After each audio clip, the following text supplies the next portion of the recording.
So now that you understand a little bit more about joints and how to actually heal the joints and how the joints function and the importance of synovial fluid in maintaining healthy joints, I want to dive in a little bit deeper on how we can both heal injuries and maintain, and the slight difference there is between those two things.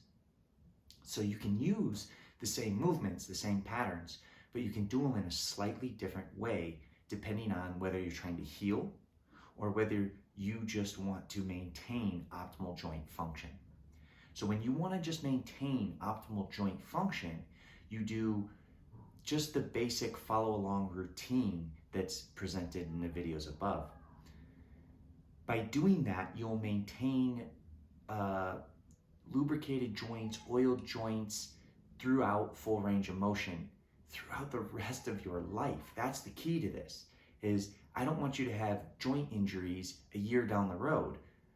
I want you to continue to maintain optimal joint health.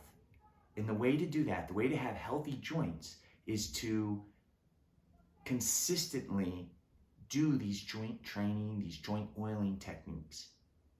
Now, on the other hand, if you have injuries in a specific joint, a bad shoulder, or your hips don't work that well, or you have low back pain, there's different things you can do to optimize that area.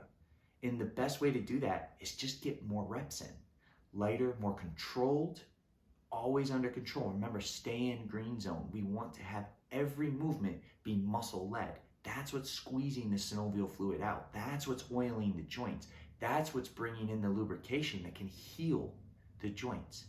So you might notice in some of these movements, maybe with your shoulders, you'll hear a lot of popping and clicking and all these kind of noises coming out as you do the moves. Slow down, be under as much control as you can, and move through that joint. Find that little bit of click, back off a little, just like we do with the priming concept that I talk about in the fundamental videos.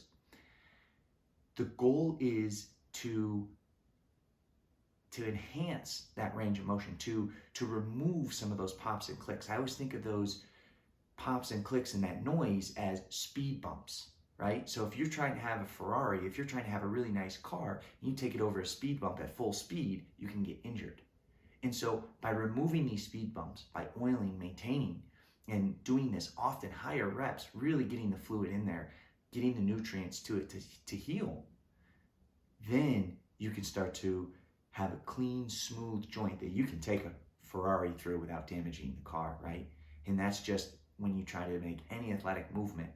So I don't want you to be the person that, goes to reach for somebody or tries to catch somebody from falling and blows out their back, ruins their shoulder. See, we should be stabilized and strong. And the way you do that is through this joint training. And so I really want you to be consistent and understand the immense effects this can have on your body through the rest of your life if you can just bring yourself to do this few minutes of joint oiling every day. And if you have an injured joint, take a little bit more time, double up the reps, triple up the reps. You can't really do too many of these. So maintain green zone, controlled motion, open up full range, and try to remove some of these speed bumps and really, really optimize the health of all your joints.